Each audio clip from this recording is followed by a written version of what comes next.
Yung ano yung tapos nilalagyan dito ng mabigat. Tapos, ito, nakatukod pa yung ano ko, yung pag bumababa, hinahataw, ganun. Nung hindi ko na kaya, talagang dinalibag ko na yung ano. Sabi ko, sir, bahala na kayo. Paluin nyo na ako ng paluin. Dahil, ganun din naman eh. Parusa pa rin binibigyan nyo sa akin. Sige. Akala ko, 32. Binit ko yan. Talagang, itong ano ko, kala mo yung talong na kulay violet na yung ano ko rito. Magandang gabi. Magandang gabi rin po. Ay, ako nga pala si Roger Salamida. Ano po ako, Batang Samar. Tagagiwan po Samar. Noong una kong pangulungan, dito lang sa Manila City Jail muna ako dahil hindi pa naman ako nasisinilinitis pa lang yung kaso ko. 2004 hanggang 2012. 2012. Bali yung sinintinsya po sa akin dahil nga nagtanong muna ako sa Piskalya. Sabi ko, Your Honor po, kung sakali man aminin ko na lang yung kinaso sa akin kung mabigyan man ako ng mababa, ibibit ko na. Sabi naman po ng di Judge Teresita, natatandaan ko pa yung pangalan, Surosa. Bibigyan kita ng ng mababa. Binigyan niya ako ng 8-12. Sabi ko, Your Honor, ibibit ko na yan. Binit ko na. Araw ng Biyernes, kinabukasan, Sabado, biyahin ako sa MBT. Batang City Jail. International lang ngayon kasi marami ng mga foreigner din na sumasama sa grupo ng Batang City Jail kasi maganda yung layunin ang Batang City Jail. May mga Amerikano, may mga Negro. Halos lahat ng tao sa buong mundo ay na rin natin kasama sa pangkat. Ito yung yung Bugs Bunny, ito yung pinakalugo ng Batang City Jail International. Yan, Tay. Alright. Thank you, Tay. Sumusunod tayo sa batas ng pamilya. Inaalala ko, pag oras ng pagdadasal, alas 6, pag hindi ka makarating doon na malit ka, talagang pinaparusahan kami noon ng magulang namin. Baga yung nila talaga, pag disiplina, talagang disiplina na talagang totoo. Nasanay tayo sa magandang ng magulang natin. Yung naging lang natin talagang kapos lang, mahirap lang talaga yung mama ko at saka yung tatay ko. Yung tatay ko, lasinggero pa. Baka kuminit yung ulo, ginugulpi pa yung nanay ko. Dati nung rin ako, yung kumbaga, naging idol ko rin yung tawagin si Lupin. Pero lumalakad ako, hindi ako nagsasama. Ako lang mag-isa. Pag may kasama ka, pag mahuli yung isa, talagang yung kasama ko, ganito. Pag ako trumabaho, ako lang mag-isa. Grabe rin yung tinitira ko yung may mga halaga ba na mga appliances, Yan, hindi ako kumakala ng ano lang, yung mga, ibig sabihin, kahit mahuli ka man, at least malaking, kung lumusot ka rin, malaki-laki rin. Nung mabiyahe na ako, napunta na ako ng MVP. Kasi ito nga nagkaroon ako ng panibagong kaso dahil nga sa yung mga illegal na ano ba, yung mga araw, yung pangkalahatan namin na yung bisyo. Akong nakano doon pag dumarating yung mga itong mga empleyado, binabaong ko sa yun sa mayroon kaming talagang taguan ng ano. Ang naging problema yung kakusa namin bumalimbing, parang tinuro ba yung kung nasaan yung ano. Hindi na ako nagdalawang salita. Pag ano, sabi ko, sir, sa akin yan. Kasi pag magano ka ba, kawawa ka, namamangkad yan. Inamin ko. Siguro mga nasa kalating kilo ata yun yung pangkalahatan namin na si Don kinukuha yung ano, yung pang-anniversary, yung mga gastusin ba? Pambili ng baboy o kahit ano.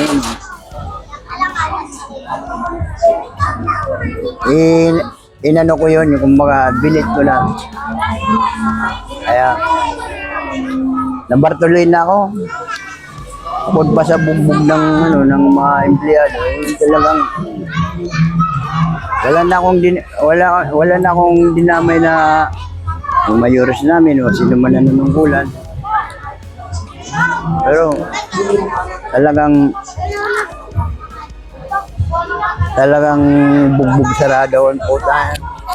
Sabi ko nga, kung mamamatay ko siguro spahin ka ng empleyado. Tapos yung tapos nilalagyan dito ng mabigat. Tapos nakatukod ba yung ano ko, yung pag bumababa, hinahataw, ganun. Nung hindi ko na kaya, talagang dinalibag ko na yung ano.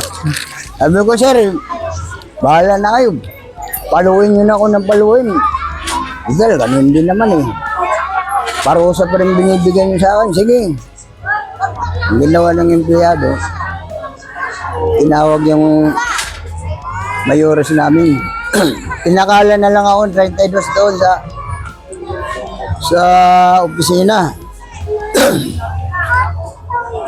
Nanonood yung kumbaga yung mayor siya, nagdadalusan. Pinakaama ng pangkat. Takal ako, 32. Binit ko yan. Talagang itong ano ko, kala mo yung talong na kulay violet na yung ano ko rito. Hindi na ako makalakad. Tapos, ginala ko ng ano kasi babartuloy na pa ako Bartuloy na pa ako. Siguro 3 buwan. Hanggang sa doon ako nagpagaling. Bartuloy lang sa ano. Hindi ka makatayo. Akala mo kulungan niya ng ano. Yung mata mo lang yung stilmatic na bakal yung panahon ng Amerikano. Di ba may mga butas yun? Tapos ang ilaw namin yung sinaunang ilaw na kulay dilaw. Silang siguro nasa 10 watts lang ata yun. Dami namin. Ang tulog ng mga tao ron, nakaupo lang. Sabi ko, talagang desperado na ako Kasi nakasuhan na nga ako ng nadagdagan yung kaso kong murder. Nadagdagan pa ng parang na yung utak ko, sabi ko, Hindi na ata ako makakalaya nito. Yun ako, sa Bartolina, yung mayor doon, inagawan ko ng higaan kasi nakaduyan siya, ang sarap ng ano niyan. Sabi ko, sino yung mayor dito? Ayun no, bahala yung mayor doon, laking tao eh. Ginawa ko. Talagang hinata ko yung duyan, linaglag ko. Sabay talagang binakbakan ko ng binakbakan. Basag-basag yung mukha. Sabi niya, "Lugar, tama na. Di ako lalaban sa'yo." Sabi ko, "Oo. Ngayon ako na yung mayor ha." Upo. Ang dami yung mga kasama namin. Pero gagawin pa rin kitang assistant mayor. Sige po, salamat. Sige po. So, tay, naging mayor pala kayo ron? Naging mayor ako ng Bartolina dahil nga sa magulo na yung ano ko, yung isip ko eh. Baga ano, fire na lang ako ng fire. Kung saan man ako abutin, pagka-tiran man dito, talagang yung inisip ko sarili ko eh. Napasali ka ba sa mga riot doon, tay? Oo, pasali ako.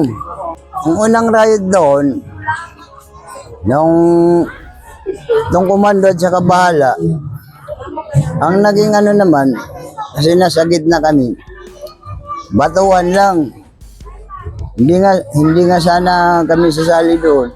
Ang naging problema, bumabagsak yung mga bato nila dito sa amin. Kaya sabi ng mayores namin, "Puta kayo, may tinamaan na anak ng kakosa namin na bata, naglalaro."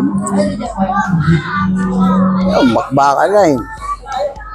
Sabi ko, ginawa ko, pakulo ng mainit na tubig. Yung mga kalon, pagdadaan ng komando ron, mapunta, binubuhay, lapnos yung. Kailangan din sa mga ganung bagay, mayroon kang kahit mga teknik lang na talagang masasaktan din naman sila.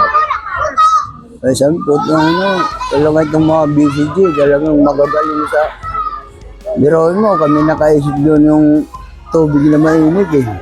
Ay talagang lapnos talaga yung katawan, buti dumating yung yung mga SWAT galing sa labas. Kaputok agad, dapa!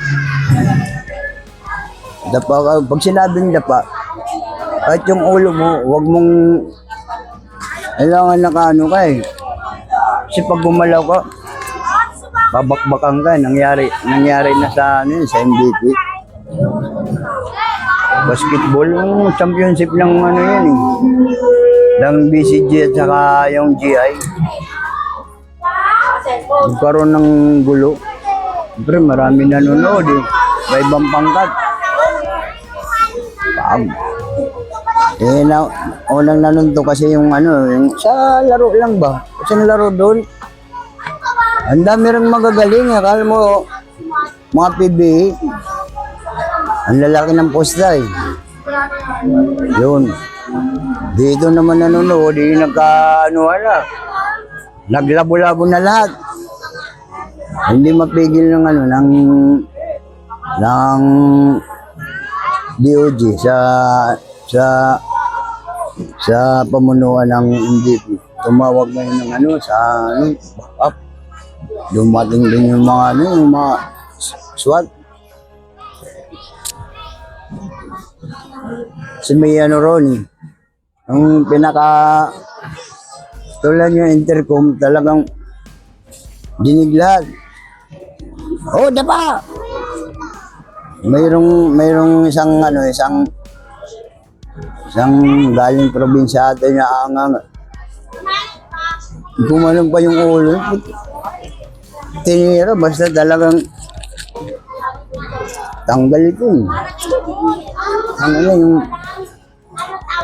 Yung rifle ng lalaki ng bala, nandun yung mga SWAT sa taas. Kaya doon ako nakapag-isip, pag sinabing dapat talagang flat, kahit yung mukha mo eh, nakahalik na doon sa ano eh. Kasi doon ko na-experience na yung mga ganung bagay. Tapos nung ano pa, nung tumira yung bisil sa ano, doon sa may ospital. Yung mga tao, ano eh, taranta, takbo rito, takbo doon. Nag-isip ako. Sabi ko, pag tumakbo ako, mamaya eh, maano yung pako, ang ikamamatay ko rito yung apak-apak ng mga tao.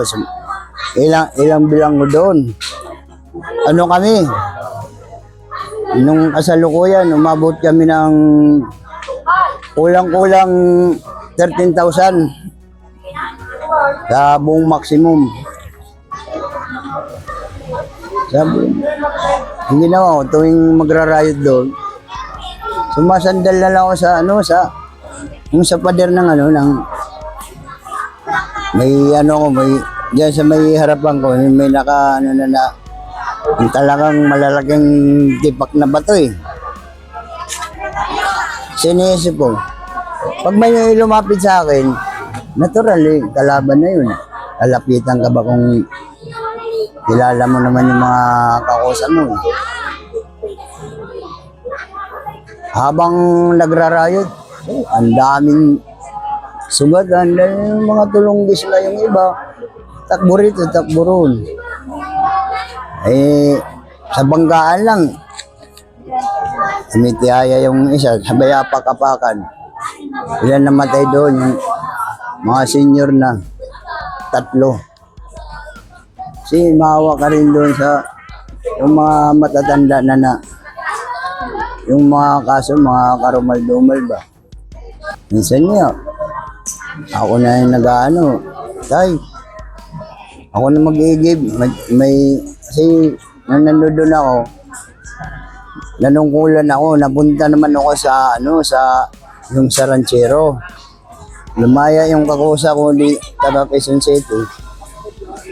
Akong pinalit ng mayor namin, si Bindi Boque, taga Malabon.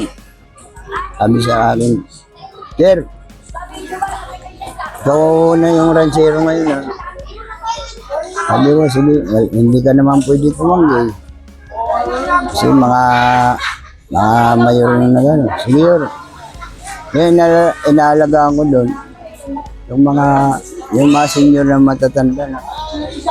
Halos hindi na nga makalakad eh. Kasi naawa ko eh. Kasi kung mga iniisip ko, parang naama ko na rin to eh. 2 yung alaga kong matanda eh. Ako na nga nag-i-give. Riot doon. Pag sinabi ng pangkaladan, pag hinagis sa pasilyo yung yung mga improvise yung mga gamit namin doon. Kailangan dumampot ka na. Huwag kang talaga yung sabi magpatago ka ron kasi pagbalik na galing sa riot doon, kawawa ka, mabutan ka din. Sa riot, natural lang yan. Pag sinabi ng commander, alam mo nang gagawin mo, kumuha ka ng gamit. Ang nadali ko ron doon sa may chapel namin, inabutan ko yung commander. Tatago. Bakbakan ko, dito agad, 2. Ngayon, sinundo na ngayon yung nandun doon na nakabulag ka na doon yung tao. Siyang riot doon, pag hindi ka maaktuhan na talagang ikaw yung kumana, walang kaso yun. Yung matik na pag ikaw maaktuhan ka, dagdag asunto yun doon. Hindi ka naman talagang ang magiging mo doon, yung karpeta mo, madudungisan. Ipapatong sa'yo yung panibago na naman. Yung nakakabuno ka na ng siguro mga Kung reclusion yung sentensya mo, nakakabuno ka na ng mga 15 years. Dadagdagan pa ng mga 20, di. Sabi ko, mababa ito. Kailangan doon, medyo magaling ka rin. Ang pagkain doon, kumbaga, ang nasusunod doon yung mga bilanggo. Kasi pag malambot yung kanin, tinatapon namin doon sa kitchen, binabalik namin. Binabagsak yan doon. Kasi, pag isang bilanggo, magparating doon sa Department of Justice, sa opisina. Lahat ng empleyado roon sa loob ng kitchen, tanggal sila lahat doon. Kaya ang doon, ang pagkain doon, maayos, malinis, 12 pesos, pagkain ng preso. Sila naman yung, ang namimili ng doon, yung mismo yung empleyado ng kitchen. Kumbaga, sila na nagbabudget yung sa 12 pesos mo. Ilang kami. Halimbawa, 12,000 kami. Siyempre, pag marami ng binibili nun, kumbaga, doon na rumirikda sa mga, halimbawa, sardinas, doon na rumirikda sa mga pabrika na ng sardinas, hindi na dito. Kaya dumadami yung katawan ng tao. Kulang sila ng dalaw, di ba? Kasi iniisip nila, kaysa naman gumawa ka doon ng bulilya, so manaksa ka doon. Sige, kausapin mo lang doon yung, halimbawa, ikaw yung mayor. Sir, baka pwede, palagay ko yung pangalan mo. Di ako dinadalaw, wala. Nasa summer yung magulang mo, mga kapatid. Sabi, sige, palagay mo. Pag pinalagay mo yan, minsan naabutan ka ng 500, pag mga mayor yan. Hindi mayroon ka ng pang yusi-yusi. Ay, kung tutusin niya, ayaw ko nga sanang magparami ng totoo. Ang nagiging problema, pag naisip ko ba yung mga mahal ko sa buhay dito sa Kalungkutan. kalungkutan. Yan. Buryo, tay. Isa rin sa dahilan kung bakit. Buburyo na ako. Ay siya naman gumawa ka pa ng tumira ka doon sa ibang pangkat, di ba? Di yung sarili mo na, libangin mo na lang. Ayun. Pero iniisip ko rin naman ay talagang hinihintay pa rin ako ng pamilya ko. Kamusta ka ngayon? Di, okay naman ako. Yung libangan ko rito, kung mayroong magpapagawa sa akin ng bawa, amurang, gawa mo nga ako ng yung mesa katulad dito kanina. Hindi ako naniningil ng mahal sa aking mga kahoy. Kaya ko yan. Kano yan? Sabi ko, kapitbahay na lang tayo. Nasa iyo, magkano yan mo, kung sapat naman yung para sa akin. Tulad kanina, ang ganda ng ginawa. Binigyan ko ng 150. Salamat. Sabi sa akin, igawa mo pa ulit ako bukas ng 2. Sabi ko, basta. Minsan, payong, gagawin malalaking payong. Ha? Doon mo payong ko. Hindi, basta, basta. Sabi ko nga, basta. Pagkakakitaan, walang problema. Kumbaga, natutuwa rin ako, nakakatulong ako sa kanila. Hindi naman ako nagprepresyo eh. Kung magkano abot mo sa akin, tanggap ko na yun. Okay naman yung pamumuhay mo ngayon, Tay. Goods naman. Okay. Nasa parehas tayo. Oh. Walang problema dito. Kaya yung mga tanong dito, ka-vibes natin. Dahil ano tayo eh. Magaling tayo. Pati chairman, walang problema. Sa mga nakakarinig o nanonood, para sa inyo, mga possible, magsumikap kayong mag-aral, na magkapagtapos kayo. Kasi yan number 1 na kayamanan yan. Pangalawa, huwag kayong lalaban sa mama nyo tsaka tatay nyo. Si number 1 na nakakagaba yan.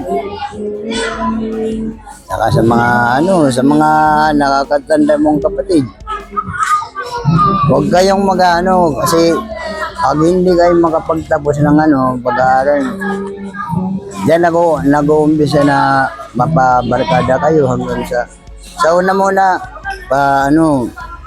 pero sigarilyo muna, yosi-yosi, hanggang sa matuto na kayong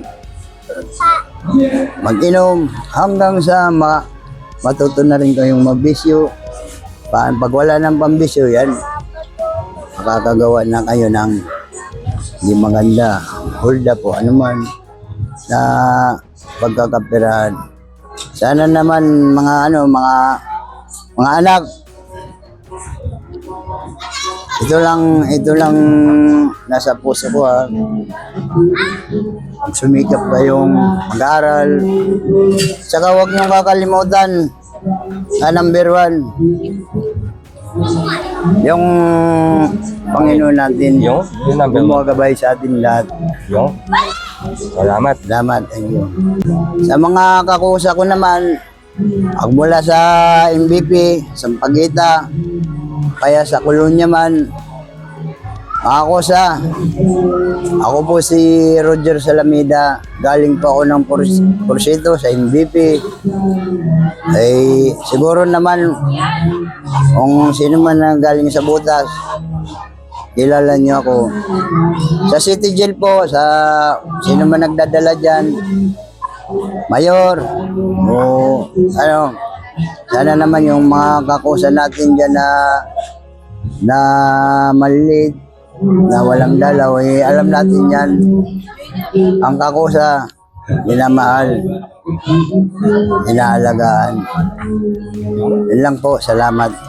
Love you, BCG, Batang City Jail International.